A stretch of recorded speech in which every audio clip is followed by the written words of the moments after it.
During the first years of the American presidency, serving as Secretary of State was the stepping stone to the White House.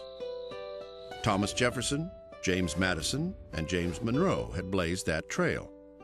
In 1824, John Quincy Adams stood to follow.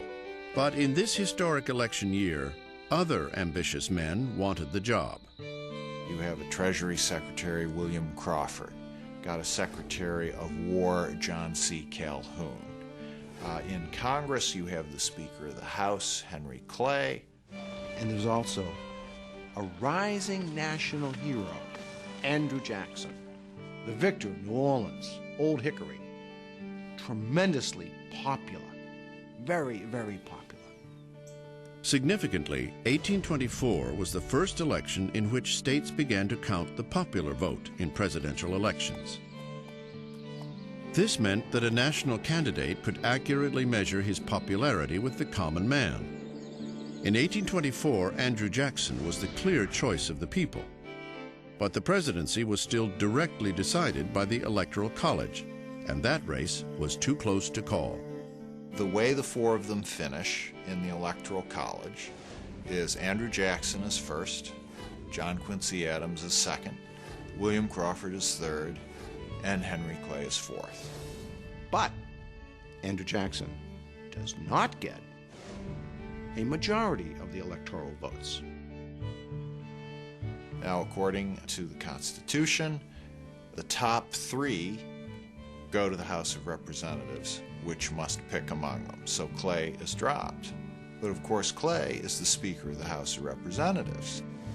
The unknown quantity in this election is Henry Clay. Then William Crawford had a stroke. So the contest came down to two men, Adams versus Jackson, with Henry Clay presiding from the pulpit of the House of Representatives. Clearly, some deal was made. The House picks John Quincy Adams on the first ballot, and John Quincy Adams picks Henry Clay as his Secretary of State.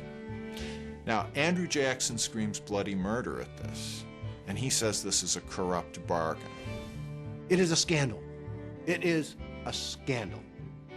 And John Quincy Adams enters office under this terrible cloud of this corrupt bargain. Shortly after his election, John Quincy Adams received a note from his father. It said, "No man who ever held the office of president would congratulate a friend upon obtaining it." Number 6, John Quincy Adams, Democratic Republican, 1825 to 1829, 57 years old, from Massachusetts. Adams came into office with many lofty goals. He wanted Americans to explore the Western territories. He wanted to fund public education. He promoted scientific advancement and discovery. And he proposed vast internal improvements, such as roads and canals across the nation. Now, the problem is he doesn't get to do any of it because the politics of his term are just so rancid, and he is so unable to manage them. Before the oath of office had fully passed his lips, Congress began thwarting everything Adams wanted to do. This would haunt his presidency and leave Adams with few accomplishments. I think it's fair to say that the Jackson followers in both the House and the Senate wage a war of obstructionism in the 4 years that follow. And so it's a very ill-fated presidency. Adams' personality did nothing to help his presidential agenda. Yes, he was the son of a founding father and acutely aware of it. But he was also his father's son. John Quincy Adams tends to be somebody with a very strong self-righteous streak. Adams was physically short, pudgy, and stubborn like his father. And like Lyndon Johnson, he was a skinny dipper, although Adams took his morning swim in the Potomac River. He was also the first president to wear long trousers instead of knee breeches. John Quincy Adams came to the White House, much like George W. Bush did 175 years later, hoping to exorcise his father's political demons and retrieve a lost presidency. It's not as if he went into it by saying, I can do a better job than my dad by being more diplomatic or whatever. Quite the contrary. It was more like, I'm going to prove to those guys that my father was right. And of course, he went down the drain the same way his father did. More than anything, John Quincy Adams believed he could rise above the charge that he had gained the presidency through a corrupt bargain with Henry Clay. He did not worry about whether he himself had been corrupt, and I think that was part of his undoing. Seeking to prove his political purity, Adams refused to play the patronage game in Washington. This meant he would not hire people who were for him or fire those who were against him.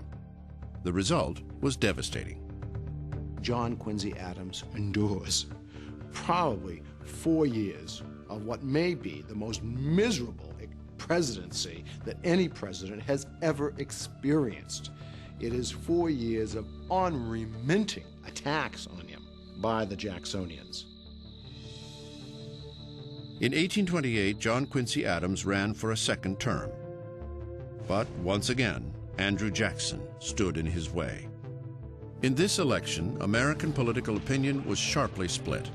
Those for Adams, who believed he deserved 4 more years, and those for Jackson, who believed their man had been robbed in 1824, the victim of the corrupt bargain.